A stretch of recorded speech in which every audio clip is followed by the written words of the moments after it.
Yo, Bakayalo Konoyalo, et oui, on se retrouve pour une petite review du chapitre 12 de Dragon Ball Kakumai. Alors oui, il y aura le chapitre animé avec des petites images comme tu les aimes, comme d'habitude avec la musique qui va bien et tout. Ne t'inquiète pas, ça va arriver, ça va prendre un peu plus de temps parce que là je ressens un peu le mal de gorge, donc je fais juste la review et après je prends mon temps pour faire la suite. Mais t'inquiète, ça va arriver, même si tu vas quand même le mettre en commentaire. Ça arrive, ne t'inquiète pas, le vrai chapitre 12 arrive bientôt, mais là tu auras le droit juste à mon avis.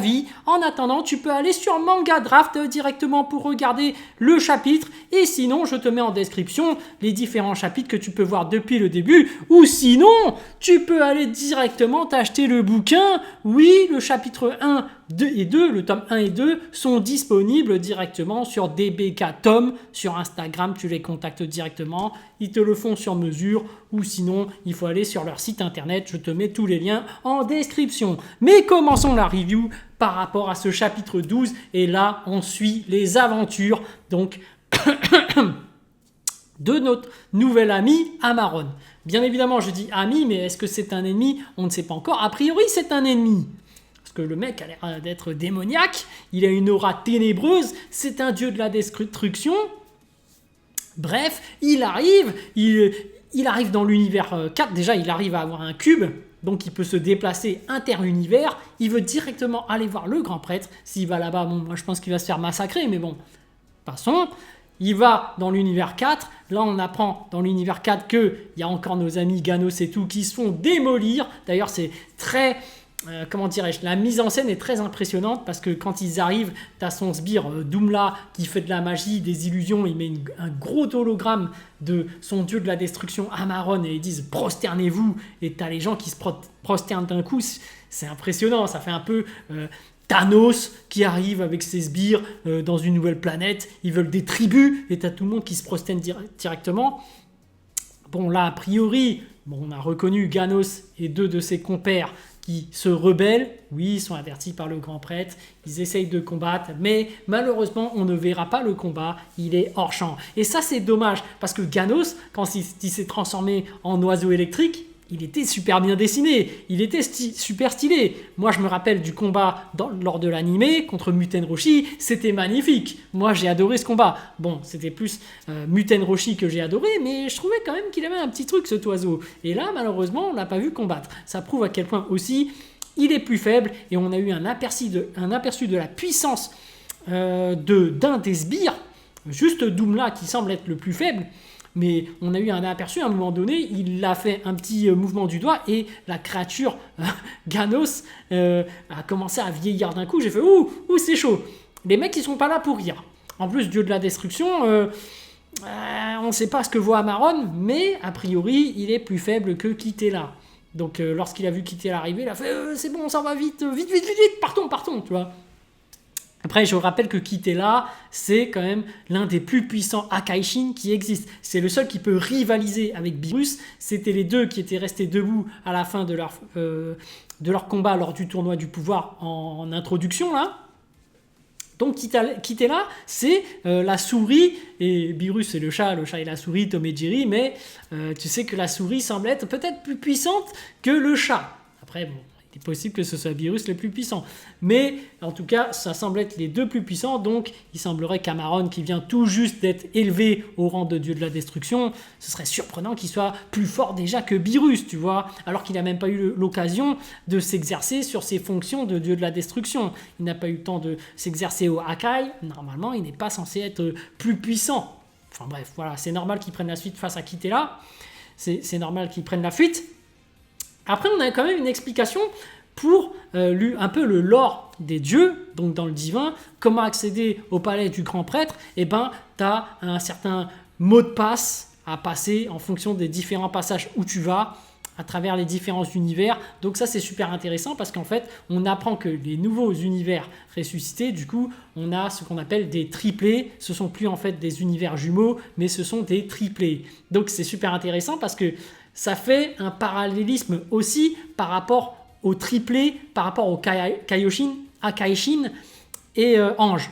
Donc les trois sont liés, les trois univers sont liés, on est dans la Trinité, tout ce qui est Trinité, toi-même tu sais, le Fils, le Dieu, le Saint-Esprit, machin, hein, voilà, tout ce qui est par trois, Ça fait référence aux dieux. Après, il y a une particularité quand même, c'est que là, les univers ont une petite description, une petite caractéristique qui les caractérise apparemment. Par exemple, celui de l'univers 7, ce serait un univers combattant. Le 6, ce serait les challengers. Et donc le numéro 13, non, je sais plus, 15, je sais plus, ce serait des champions. Tu vois, donc ça dit à quel point ces univers sont puissants. Surtout que, en fait, nous, celui qu'on a l'habitude de regarder, c'est l'univers 7, c'est juste un univers combattant. Donc on sent que d'autres univers sont bien puissants. D'ailleurs, on a pu voir aussi dans l'univers 13, ou 14, je sais même plus, la personne qui a réussi à capturer Goku.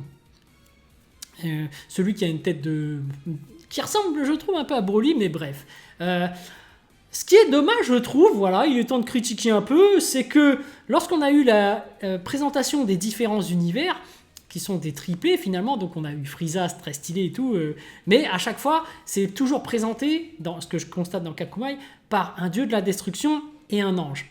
Et ce que je trouve bizarre, c'est pourquoi ils mettent pas le Kaioshin aussi?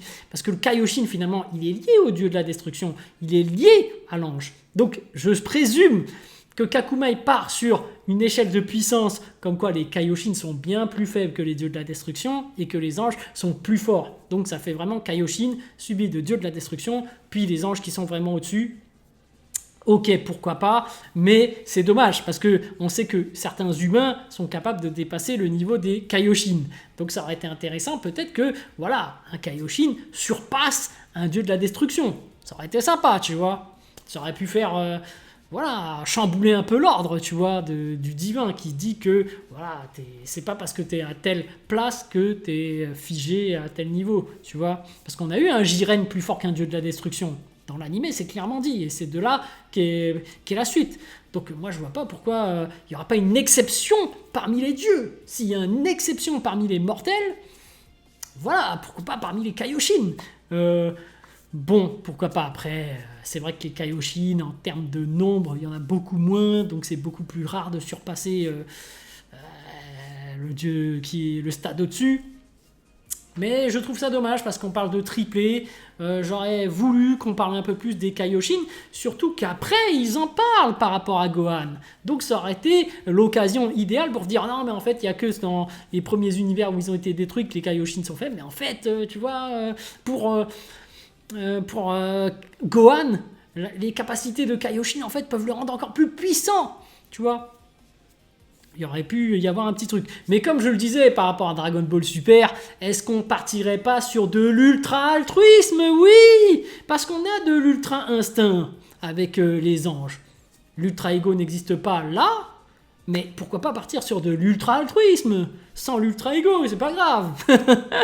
Bon, là, vu qu'il n'y a même pas d'ultra-ego, je pense pas qu'ils vont partir sur de l'ultra-altruisme, mais plutôt sur du potentiel éveillé au maximum pour Gohan. Et ça va être super cool. Apparemment, c'est pas fait dans l'ordre. On se rappelle que dans Dragon Ball Z, effectivement, le vieux Kaioshin regardait bien ses magazines. Ça, c'était drôle. Ça, j'ai kiffé. C'était drôle. Petit clin d'œil. Oui, c'était très beau.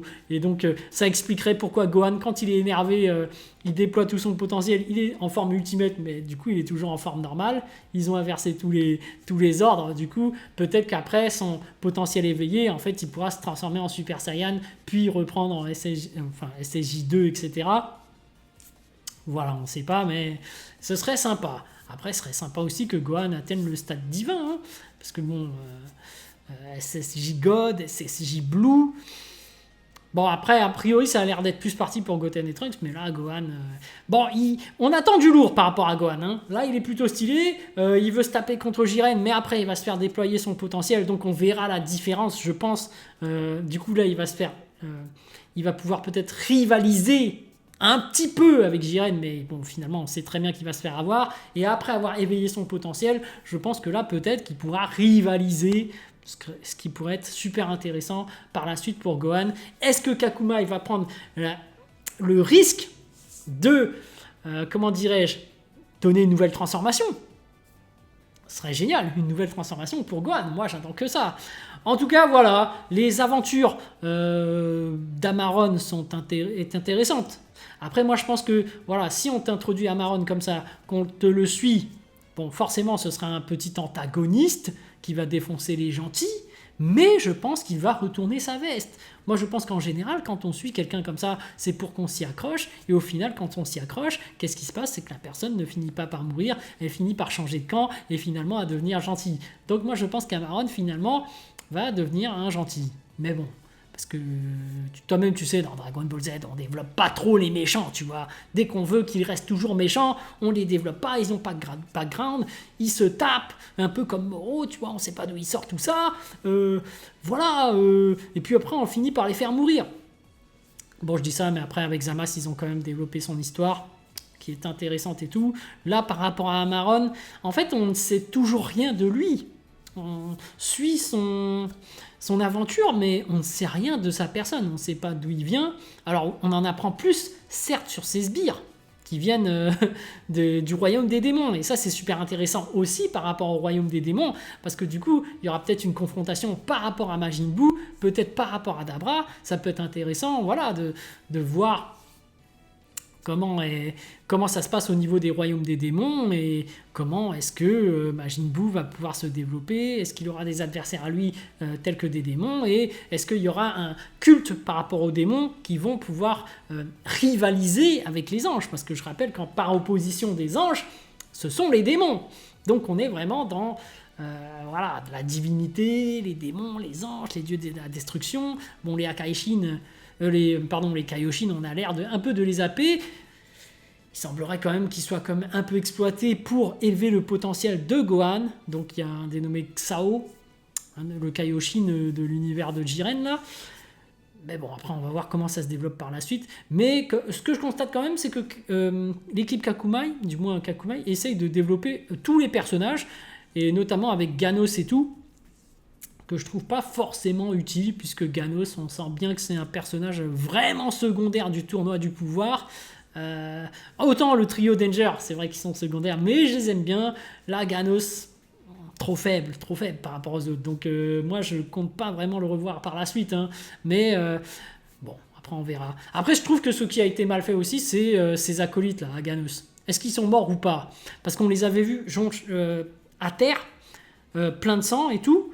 Et quand Kitela était revenu, ils étaient assis comme ça, sombres. On ne savait pas ce qu'ils avaient. Est-ce qu'ils étaient toujours en vie ou est-ce qu'ils étaient morts? A priori, ce qu'ils veulent nous expliquer, c'est qu'ils sont plus ou moins morts. Mais s'ils étaient morts, ils auraient dû, tu vois, mettre une autre mise en scène. Ils auraient dû rester par terre ou, tu vois, où on couvre leurs yeux ou je sais pas quoi. Mais bref, à ce niveau-là, on ne sait pas trop. Est-ce qu'on les reverra? Est-ce que Ganos va s'entraîner? On ne sait jamais, hein. Est-ce que Ganos va s'entraîner pour revenir à la charge face à Amaron ou l'un de ses sbires? Mais il semblerait que là, ils veulent vraiment mettre en avant la puissance des sbires, la puissance d'Amaron, donc qui n'est juste qu'un dieu de la destruction, mais qui reste hyper puissant. Donc là, ça va se compliquer pour nos amis. Moi, j'attends de voir par rapport à Gohan, mais voilà. Hein, en tout cas, on aura une explication de son power-up. Kaioshin qui développe son potentiel, apparemment il a été mal développé, on sait qu'il a un potentiel énorme ce Gohan, donc ça ne fait pas aucun doute qu'il rejoindra le top niveau, voilà. Après on verra par rapport aux autres univers ce que ça va donner, mais on rappelle que l'univers 7 était parmi les 6 univers, ou 6 ouais, les plus faibles. Est-ce que les nouveaux univers contiennent les combattants les plus puissants? Il semblerait que oui. Donc en fait, nos héros ont encore beaucoup de choses à apprendre et j'attends avec impatience cette guerre finalement. Parce que bon, et malheureusement, elle viendra pas de sitôt parce qu'ils ont mis là que en fait ça fait que 5 mois ou 6 mois que, je sais plus, 5 mois il me semble que ça vient de commencer. Donc voilà, la guerre n'arrivera pas de sitôt, mais on a les aventures d'Amaron et qui va peut-être se confronter à nos héros et peut-être retourner sa veste, hein, comme je le prédis. Voilà. Est-ce qu'Amaron est à l'origine du meurtre du maître de Jiren aussi? Parce que ça reste un mystère qu'on n'a pas encore. Et je sais que Kakumai répond à nos attentes par rapport aux différents univers. C'est pour ça que voilà, Vegeta retourne sur Sadala, sa planète d'origine. Je pense qu'ils vont nous expliquer le meurtre du maître de Jiren. Et je pense que c'est Amaron. Petite prédiction que je prédis comme ça. Et je pense même qu'Amaron, tu vois, tatouage de l'œil, il va éveiller un nouvel œil. Ça se voit, il aura un Sharingan. Tu sens que ça va être ça son power-up, mais il n'a pas encore dévoilé. Enfin bref. Voilà les amis. Sur ce, je vous dis à plus dans le bus, ou plutôt à plus tard dans le car. Ou plutôt, oui, plutôt, oui. À bientôt dans le bateau. Ciao, ciao.